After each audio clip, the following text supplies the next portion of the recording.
말씀입니다. 지난번에 우리는 고넬료가 환상을 본 것을 말씀드렸습니다. 근데 오늘은 베드로가 다시 어떤 환상을 보냐, 그 환상에 대한 이야기이고, 또한 이 이야기를 통해서 어떻게 이방인들에게 복음이 전파되느냐에 대해서 중요한 이야기를 담고 있습니다. 하나님은 이스라엘들만을 찾을 것이 아니라는 것이죠. 그래서 하나님은 이방인도 찾으십니다. 이방인을 찾으셨는데 이 이방인을 찾으시는 하나님의 마음은 무엇과 비교할 수 없는 뜨거운 마음, 사랑하는 마음이었다는 것이죠. 즉 열화와 같은 마음이었다는 것입니다. 하나님은 자기들의 백성인 이스라엘을 포기하고 버리실 때까지 이방인들을 사랑하셨다는 것이죠. 하나님은 매우 간절하게 이방인들이 구원받기를 원하셨습니다. 그런데 그 당시 이방인들은 더러워서 구원을 받을 수 없는 개처럼 취급을 받았습니다. 그래서 유대인들은 이방인들에게 구원이 없다고 생각했습니다. 그러나 하나님의 마음은 유대인들에게만 있는 것이 아니라 모든 열방과 이방인들에게도까지 하나님의 백성임을 선포하고 구원하시길 원하셨습니다. 이러한 하나님의 간절한 소망을 이루기 위하여 오늘 하나님께서는 이방인을 대표하는 경건한 군인 한 사람을 택하셨습니다. 그 사람이 바로 고넬료입니다. 그는 경건하고 구제에 열심이며 항상 기도하는 하나님의 사람이었다고 말하고 있습니다. 하나님은 고넬료를 택했을 뿐만 아니라 유대인 가운데서도 이 고넬료를 만날 수 있는 한 사람을 준비하셨습니다. 그 사람이 바로 사도 베드로입니다. 사도 베드로를 택하여서 하나님은 이방인들의 문을 활짝 열도록 하셨고 하나님께서는 그들과 함께 하셨다는 것이죠. 9절에서 11절까지 읽으면 이렇습니다. 이튿날 그들이 길을 가다가 그 성에 가까이 갔을 때 그때 베드로가 기도하려고 지붕에 올라가니 그 시각은 제6시더라. 그가 시장하여 먹고자 하며 사람들이 준비할 때에 황홀한 중에 하늘이 열며 한 그릇이 내려오는 것을 보니 큰 보자기 같고 네 귀를 메어 땅에 들이웠더라. 하나님은 이방인을 구원하기 위하여 베드로에게 환상을 보여주심으로 하나님의 뜻을 명확하게 드러내셨습니다. 베드로가 본 환상은 어떤 큰 보자기 같은 그 큰 그릇 하나가 내려오는 환상이었습니다. 9절에 보면 제6시 즉 정오였다고 이야기하고 있습니다. 기도하려고 지붕에 올라갔다는 것이죠. 우리나라 지붕은 위로 뾰족한 삼각형 모양으로 생겼지만 유대인들의 지붕은 여러분들이 잘 알다시피 평평하게 생겼습니다. 즉 성냥갑처럼 두부처럼 그렇게 생겼다는 것이죠. 그 지붕 위에 올라가면 바로 옥상이고 거기서 아주 편하게 기도할 수 있는 공간이라는 것이죠. 베드로가 약속한 시간에 기도하려고 올라갔습니다. 바로 그때가 정오에 따라 아주 시장했습니다. 음식이 그리워질 때입니다. 그때 사람들이 베드로를 위하여 음식을 준비하고 있는 그 무렵이었다는 것이죠. 갑자기 시장에서 음식이 한참 생각하고 있을 그때에 음식을 먹고 싶은 바로 그때에 사람들이 음식 준비하는 냄새가 아마 지붕 위로 올라왔을 것입니다. 그런데 바로 그때가 베드로가 쓰러진 것입니다. 일종의 비몽사몽간에 성경에는 황홀중이라고 이야기합니다. 비몽사몽간에 쓰러져 바로 그 순간 그는 환상을 보았다는 것이죠. 우리가 환상에 대해서 어떤 이야기인가를 보기 전에 오늘 본문에 나타난 두 가지 교훈을 보고자 합니다. 첫째는 기도할 때 역사가 일어난다는 것입니다. 언제 하나님의 기적이 일어납니까? 언제 하나님의 역사가 일어납니까? 물론 하나님은 반드시 하나님의 역사를 이루어 가십니다. 그러면 언제 하나님이 그 일을 하십니까? 바로 기도할 때라는 것입니다. 하나님께서 베드로에게 아무리 하나님의 계시가 나타난다 해도 만약 베드로가 기도하고 있지 않았다면 그 계시와 환상은 베드로가 볼 수가 없었다는 것이죠. 마치 베드로는 시간에 맞추어 기도하고 있었습니다. 베드로가 기도할 때 하나님은 베드로의 시간을 이용하셨다는 것이죠. 우리는 베드로의 다양한 활동과 그의 외적인 모습을 보면서 쉽게 어떤 인상을 빠지게 됩니다. 사실 베드로는 능력과 기적의 사람입니다. 능력과 기적을 베풀기 이전에 그는 개인적으로 시간을 정해놓고 기도하는 기도의 사람이었다는 것이죠. 사랑하는 여러분, 우리 예수님을 한번 생각해 보십시오. 우리는 예수님, 그러면 갈릴리 해변에서 문둥병을 고치시고 안진병을 일으키시고 귀신을 쫓아주시고 죽은 자를 살리시고 오병이어의 기적을 베푸시고 바다를 잠잠하게 하시고 무리를 걸어오시는 그런 예수님을 생각하게 됩니다. 물론 예수님은 그런 분이십니다. 그러나 그 이전에 우리 예수님 기도하셨던 분이십니다. 오병이어를 먹이시고 12바구니의 음식을 남기시는 엄청난 기적을 베푸신 다음에 예수님은 군중들을 떠나셨습니다. 그리고 제자들을 먼저 보내시고 군중을 떠나서 예수님은 홀로 개인 시간을 가지셨습니다. 예수님은 언제나 하나님과 대면하는 그런 개인적인 시간을 가졌다는 것이죠. 그래서 우리 예수님은 겟세마네 동산에 올라가서 항상 기도하셨다는 것이죠. 성경을 보면 밤이 맞도록 기도했다는 기록이 있습니다. 새벽 민명에 예수님이 기도했다는 말씀이 있습니다. 예수님이 사역을 시작하기 전 세례 요한에게 세례를 받고 성령의 비둘기같이 임하셨을 때 우리 예수님은 무엇을 하셨습니까? 40일 동안 금식 기도를 하셨다는 것입니다. 이분이 바로 우리 구주 예수 그리스도이십니다. 사람들은 우리 구주 예수 그리스도의 외적인 모양만 봅니다. 그러나 내면의 깊은 세계에 하나님과 대면하는 그런 세계가 있다는 것입니다. 우리 예수님에게 가장 결정적인 위기는 십자가를 지는 시기였습니다. 그때 우리 예수님은 겟세마네 동산에서 땀이 피가 되도록 기도하는 개인적이고 영적인 시간을 가지셨습니다. 오늘 베드로도 마찬가지입니다. 사도행전 3장에 보면 제9시 그러니까 오후 3시쯤 되었습니다. 베드로와 요한이 더불어 기도하려고 성전에 올라갔다고 기록하고 있습니다. 성전에 올라가면서 나면서부터 걷지 못하는 사람을 만나게 된 것입니다. 베드로와 요한은 그런 기적의 사람이었습니다. 그 사람을 예수 그리스도의 이름으로 일으켜 세웠다는 것이죠. 또한 베드로는 시간을 정해놓고 개인적으로 경건한 시간을 가졌던 그런 사람입니다. 오늘 성경에 보면 정오의 시간을 정해놓고 지붕에 올라가서 기도했다는 것입니다. 그러면 사도행전에 나오는 사람들은 사실 능력과 기적의 사람 이전에 모두 다 기도의 사람이었다는 것이죠. 사도 바울도 마찬가지였습니다. 사도 바울이 빌립보에서 빌립보 교회를 개척하러 간 것이 아니라 빌립보 그 지역에서 기도처를 찾으러 갔습니다. 사도행전 16장에 보면 기도처를 찾다가 한 여인을 만나게 됩니다. 그리고 그 여인을 전도합니다. 거기서 기도합니다. 그러다가 거기서 루디아라고 하는 자주장수하는 여인을 만나서 교회를 세운 것이 바로 빌립보 교회입니다. 또한 데살로니가 교회는 어떻습니까? 데살로니가 교회를 세우려 한 것이 아니었다는 것이죠. 그 지방에 가서 사도 바울은 자기 기회대로 기도하고 있었습니다. 그는 어느 곳에 가든지 기도처를 찾았고 누구를 만나든지 성경을 가르쳤습니다. 회당을 빌려서 바울은 3주 동안 하나님의 말씀을 강론하였습니다. 그러다가 생긴 것이 바로 데살로니가 교회라는 것이죠. 이렇게 보면 사도행전의 사람들은 집이 있거나 없거나 기도처가 있거나 없거나 그들을 어디를 가든지 기도했고 어디를 가든지 성경을 가르쳤습니다. 기도하다가 생긴 것이 교회요, 말씀을 가르치다가 생긴 것이 교회라는 것입니다. 베드로는 기도의 사람이었습니다. 하나님은 기도의 사람과 일을 함께 하십니다. 말을 바꿔 말하면 하나님은 기도하지 않는 사람과는 일하지 않는다는 것입니다. 하나님은 열심히 있는 사람과는 일하지 않습니다. 하나님은 능력이 있는 사람과도 일하지 않습니다. 하나님은 모든 조건을 갖춘 사람과도 일하지 않는다는 것이죠. 하나님은 기도의 사람과 함께 일하십니다. 저는 해성교회의 모든 교인들이, 모든 성도 여러분들이 기도해야 될 교회가 되길 간절히 바랍니다. 기도할 때 하나님의 환성을 보여주든지 하나님의 음성을 들려주든지 무슨 이야기를 할 것이 아니겠습니까? 기도하지 않는 사람에게 하나님은 어떻게 말씀을 들려드릴 수 있겠습니까?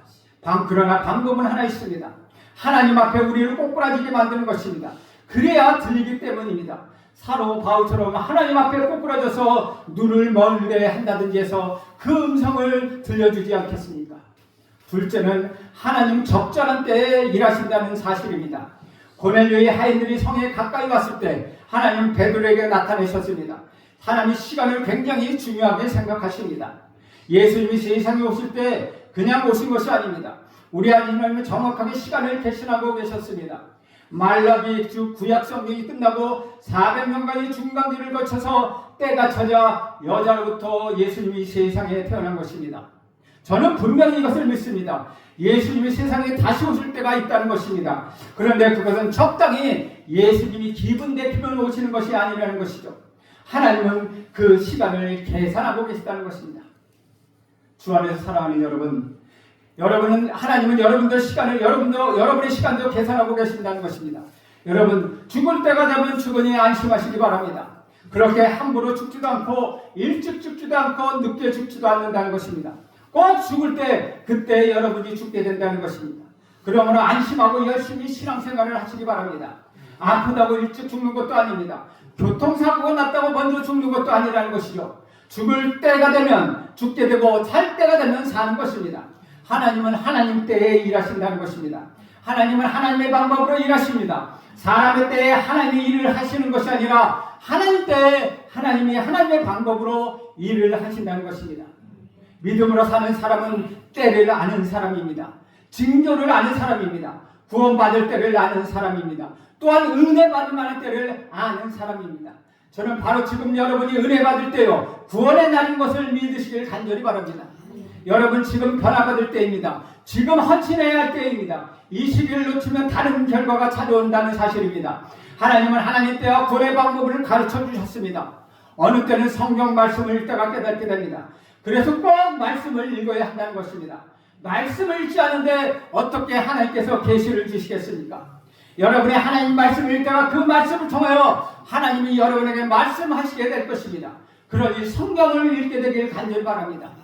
어느 때는 특별히 하나님의 성령의 음성을 들려주셔서 한순간에 굉장한 하나님의 은혜에 빠질 때가 있다는 것이죠. 오늘 베드로에게 들려주셨던 것처럼 하나님이 기도할 때 환상을 보여주기도 합니다. 어느 때는 하나님의 환경을 통해 알려주시기도 합니다. 갑자기 우리에게 위기가 부딪히게 하시고 갑자기 회사가 부도나게 하시고 생각지도 않았던 고난과 환난을 만나게 하십니다. 이런 것들을 아무런 의미가 없게 찾아온 것이 아니라는 것입니다. 반드시 하나님의 메시지가 거기에 있다는 것이죠. 그래서 고난을 겪거나 어려운 환경을 만날 때 그것을 무의미하게 보내게 된다면 아무런 메시지도 우리는 받지 못한다는 것이죠. 그러나 어떤 환경을 통하여 귀를 기울여보면 하나님의 뜻이 반드시 거기에 있다는 것입니다. 하나님은 하나님 때에 일하십니다. 그런데 더 놀라운 소식은 다양한 방법으로 양쪽에서 확인할 수 있는 방법으로 일하고 계시다는 것이죠. 우리는 하나님의 뜻을 발견하려고 할 때 본문에 나와 있는 두 가지 원칙이 있습니다. 첫째는 하나님은 기도하는 사람과 일하신다는 것입니다. 기도하는 사람을 통하여 일을 하십니다. 하나님은 일을 많이 하는 사람과 일하지 않습니다. 기도하는 사람과 함께합니다. 둘째는 하나님이 반드시 자기 때에 일하신다는 것입니다. 그리고 자기 때에 일하시되 양쪽에 할 수 있도록 하나님께서 역사하신다는 사실을 우리에게 지금 보여주고 있습니다. 그렇다면 베드로가 본 환상, 오늘 본문에서 베드로가 본 환상은 무엇입니까? 첫째, 본문 10절에 보면 시장하여 먹고자 하며 사람들이 음식을 준비할 때 베드로가 화물등에 하늘이 열리는 것을 보았다고 말씀하고 있습니다. 요한계시록 4장 1절에 보면 사도 요한이 밤모습에서 묵상할 때 하늘이 열린 그것을 보았습니다. 둘째, 하늘이 열렸는데 갑자기 네 귀에 매인 어떤 보자기 같은 큰 그릇 하나가 내려왔다는 것이죠. 보자기 네 개가 뭉쳐져서 어떤 그릇이 내려왔다는 것입니다. 갑자기 보자기가 하늘에서 내려오니까 얼마나 놀라운 일입니까? 그런데 그 보자기 안에는 생각하지 못했던 내용이 있다는 것입니다. 12절 말씀을 보겠습니다. 12절에 보면 그 안에는 땅에 있는 각종 네발 가진 짐승과 기는 것과 공중에 나는 것들이 있더라. 지금 베드로는 무척 배가 고픈 상태입니다. 그런데 거기에는 먹지 못할 음식들이 있었습니다. 이상한 음식들, 아주 기피 하는 음식들, 유대인들이 가장 싫어하는 짐승들이 거기에 가득했다는 것이죠. 거기에 나오는 모든 짐승은 유독 레위기와 신명기에서 말하는 부정한 음식, 즉 동물과 새들이 가득했다는 것이죠. 13절 말씀을 보면 또 소리가 있으되 베드로야 일어나 잡아먹으라 하거늘. 얼마나 기가 막히고 엄청난 말입니까?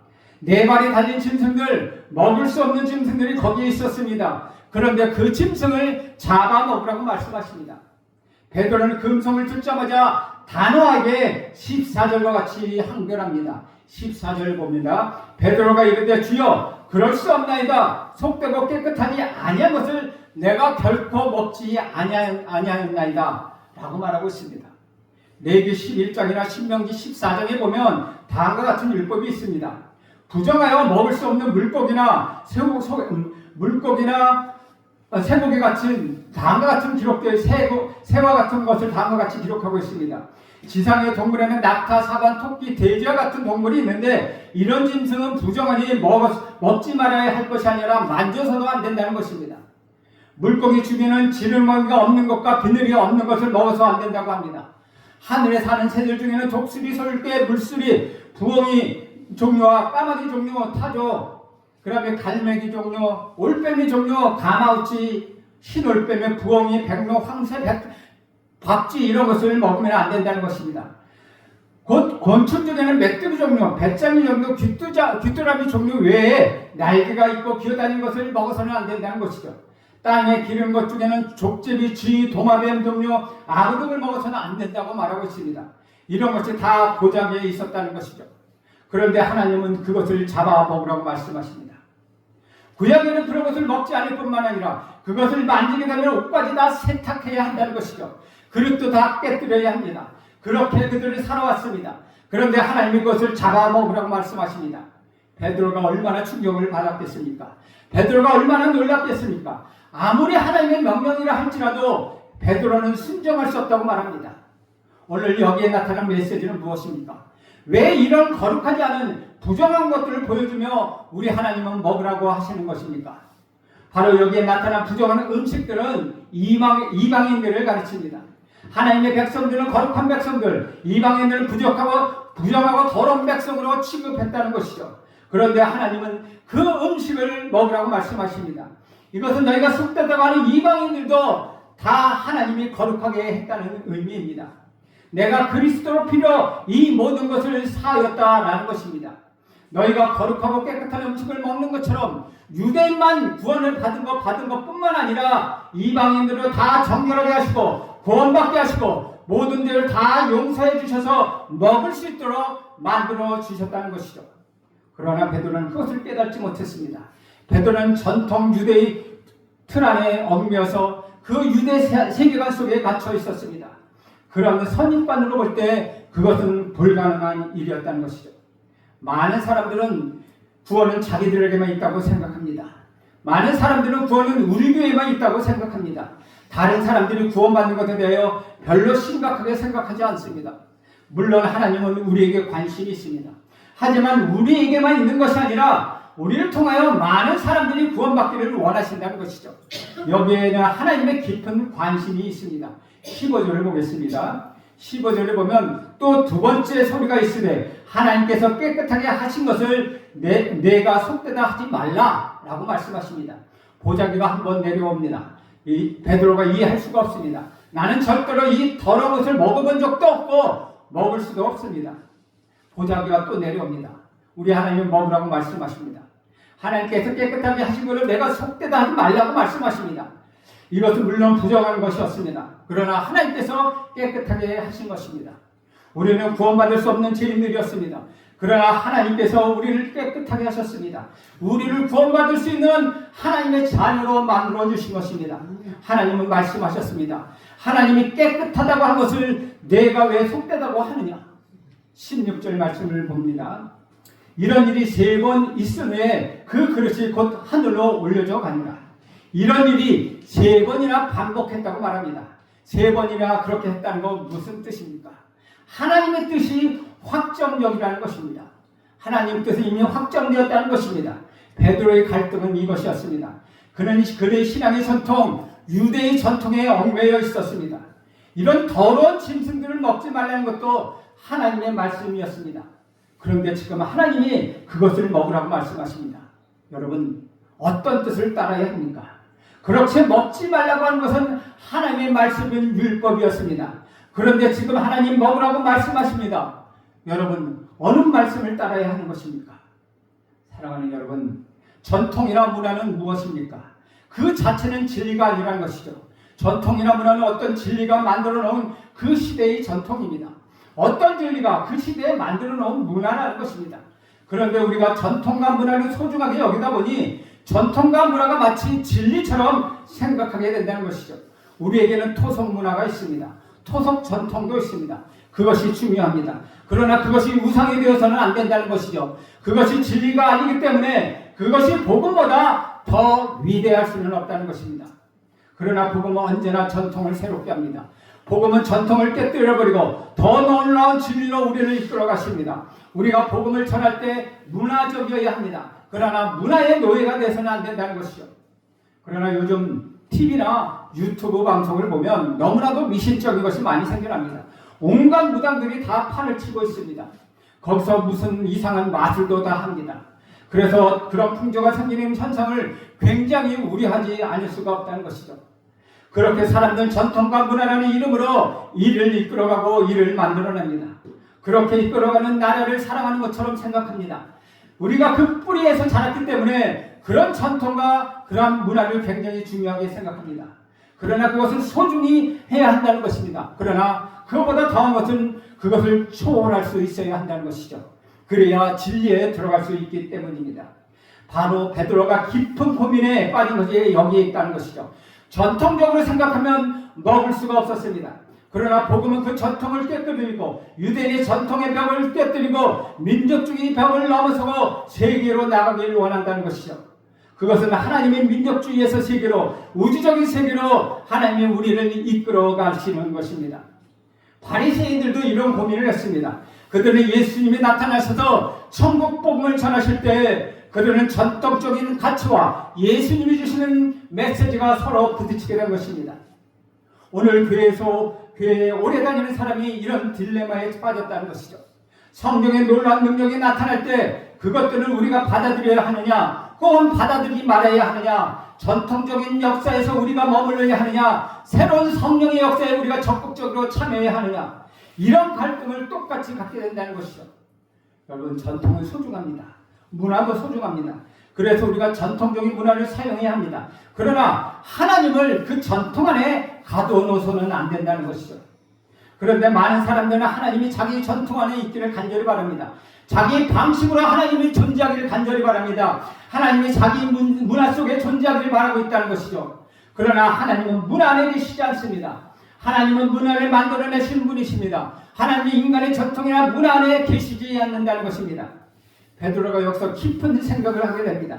하나님의 관심은 이방인들이 구원을 받는 것입니다. 부정하여 먹을 수 없는 그런 이방인이지만 그 음식을 하나님께서 깨끗하게 만들어 주신 것처럼 모든 이방인을 하나님의 백성으로 깨끗하게 우리 구주 예수 그리스도의 피로 구원해 주셨다는 것입니다.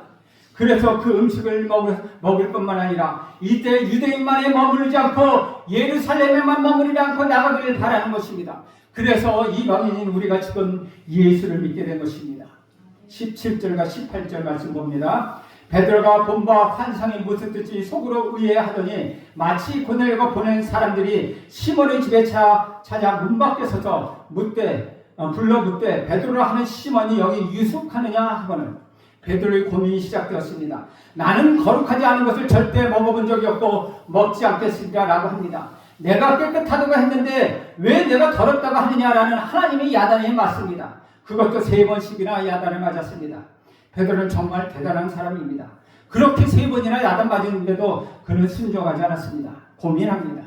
가끔 우리가 하나님의 명령에 떨어져 순종하기보다 고민하고 있는 사람들이 많습니다. 저는 여러분이 할까 말까 고민하지 않길 간절히 바랍니다. 고민한다고 되는 것이 아니기 때문입니다. 하나님이 아브라함에게 갈대의 우를 떠나라고 말씀하십니다.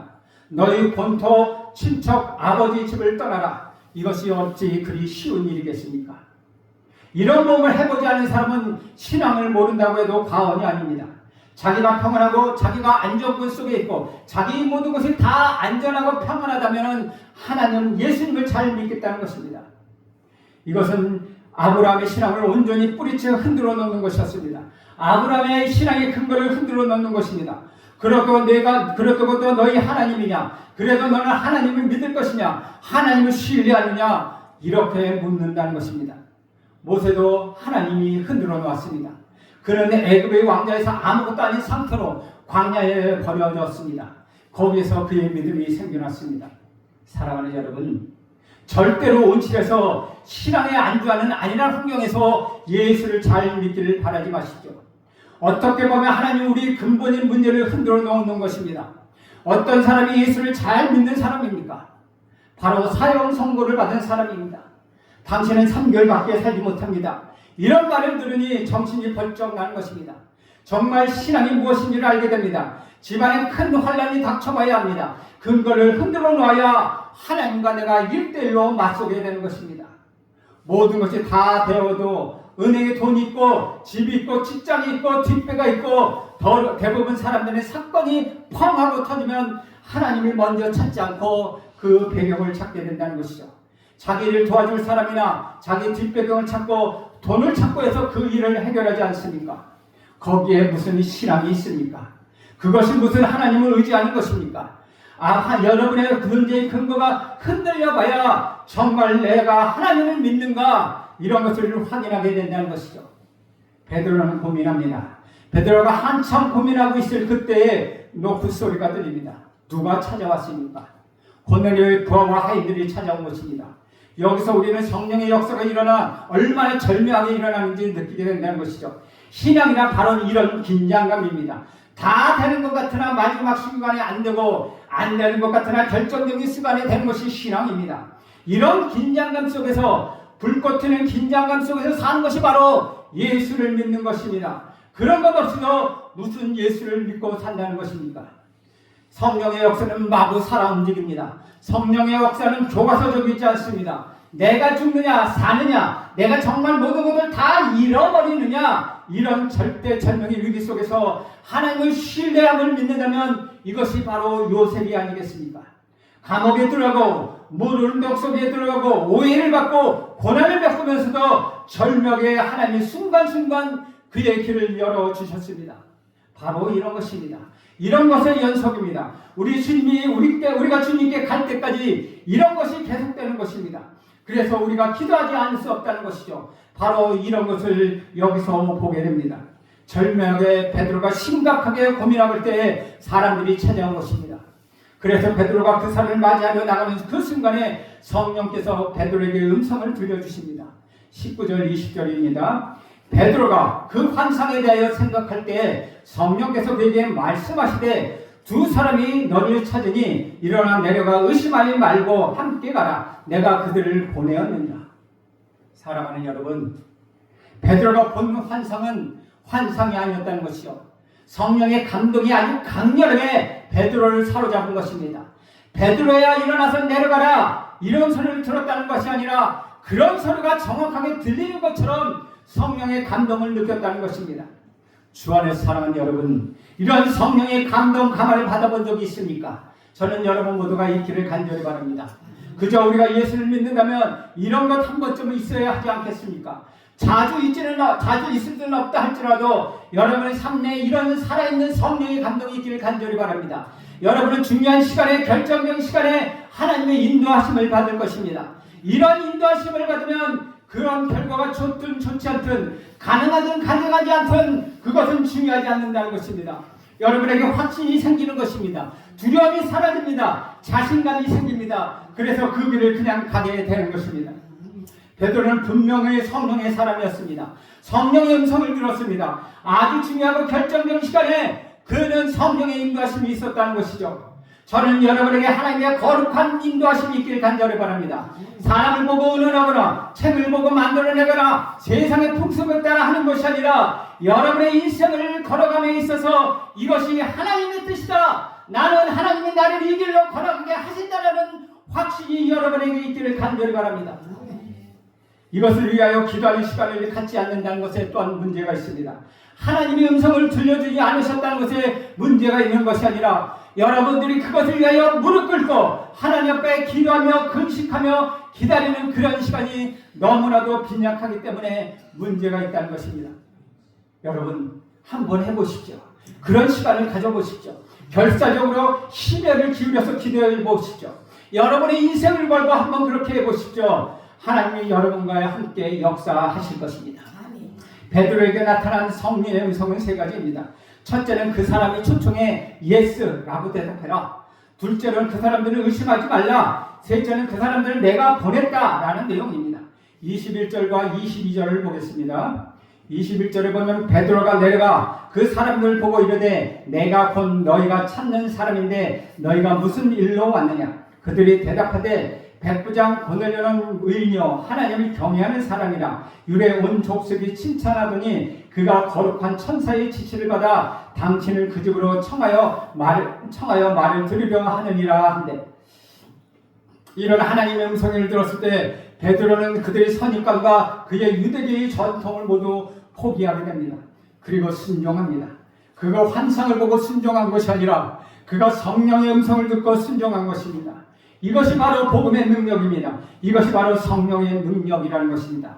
사랑하는 여러분, 여러분의 인생을 살아갈 때 여러분 주변에 크고 작은 불가능한 일이 있고 고통이 있고 그 고통이 있습니다. 그 고통은 부자에게는 없습니까? 권력자에게는 그 고통이 없습니까? 그렇지 않습니다. 장군에는 없는 고통이 이등병에게 있습니다. 이등병에게 없는 고민은 장군에게도 있습니다. 부자에게 없는 고민이 가난한 사람에게 있습니다. 동시에 가난한 자에게 없는 고민은 부자에게도 있다는 것이죠. 가난한 자에게 없는 가운데 가난한 자는 없는 가운데 행복할 수 있습니다. 그렇지만 부자는 그 가운데서 행복을 찾을 수 없다는 것이죠. 가난한 자는 없는 가운데서도 하나님을 찾습니다. 대부분 사람들은 자기 나름대로 하나님 앞에서 해결받아야 할 문제가 있다는 것이죠. 배운 사람은 배운 대로 고민이 있고 무식한 사람은 무식한 대로 고민이 있다는 것입니다. 모두 똑같다는 것이죠. 우리 모두가 하나님이 필요하다는 것입니다. 우리는 언제나 불가능 앞에 서 있습니다. 나의 지식, 나의 지능, 나의 돈, 나의 배경으로 해결할 수 없는 문제들이 항상 우리 뒤를 따르기 마련입니다. 사랑하는 여러분, 여러분은 어떻게 하시겠습니까? 이럴 때 어떻게 하시겠습니까? 나는 여러분에게 불가능한 일들이 있을 때 너무 겁먹지 말길 간절히 바랍니다. 고민한다고 해결되는 것이 아니고 몸부림쳐서 해결되는 것도 아닙니다. 돈이 없다고 피가 죽을 필요도 없다는 것이죠. 문제는 하나님의 뜻이냐 아니냐가 더 중요하다는 것이죠. 하나님의 뜻이면 불가능한 것 아무것도 없다는 것입니다. 하나님의 성령이 시킬 때 거절할 수 없다는 것이죠. 어떤 법으로도 이것을 막을 수가 없다는 것입니다. 주 안에서 사랑하는 여러분, 구하라 그러면 구할 것이요, 찾으라 그러면 찾을 것이요, 두드리라 그러면 열릴 것이라고 말씀하십니다. 하나님의 뜻이면 그것을 밀고 나가십시오. 그러면 되는 것입니다. 안 되는 것이 어디 있습니까? 하나님의 뜻인데 또 안 돼도 상관이 없다는 것이죠. 그냥 밀고 가는 것입니다. 하나님의 뜻이기 때문에 성령의 역사가 이렇게 일어난다는 것입니다. 두려워하지 마십시오. 불가능 앞에 좌절하지 마십시오. 믿고 기도하십시오. 하나님이 기뻐하시는 일이라면 저 여리고를 향하여 돌진해 가십시오. 그때 하나님의 군대 장관이 여러분을 인도하게 될 것입니다. 우리는 여기서 아주 재미있는 현상 하나를 보게 됩니다. 바로 하인들의 태도입니다. 하인들이 베드로에게 뭐하라고 말합니까? 22절에 보면 그들이 대답하되 백부장 고넬료는 의인이요 하나님을 경외하는 사람이라 유대 온 족속이 칭찬하더니 그가 거룩한 천사의 지시를 받아 당신을 그 집으로 청하여 말을 들으려 하느니라. 여기서 보면 하인들이 얼마나 자부심이 있습니까? 아주 겸손하면서 자기가 하는 일에 대한 대단한 자부심이 있는 것을 우리는 보게 됩니다. 이 하인들에게 저는 자유함을 보게 됩니다. 참 놀라운 일입니다. 고넬료는 의인이요 하나님을 경외하는 자요 온 유대의 칭찬을 받는 사람이며 그는 천사의 음성을 듣는 사람이라고 하인들이 이렇게 신뢰하고 있다는 것이죠.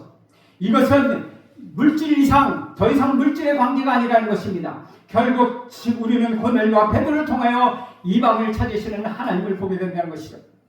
여러분의 마음에도 이런 뜨거운 열정이 있길 간절히 바랍니다. 여러분의 마음에도 하나님의 열심이 있길 간절히 바랍니다. 성령 하나님 여러분에게 역사하실 것입니다. 여러분 기도하십시오. 믿음으로 가십시오.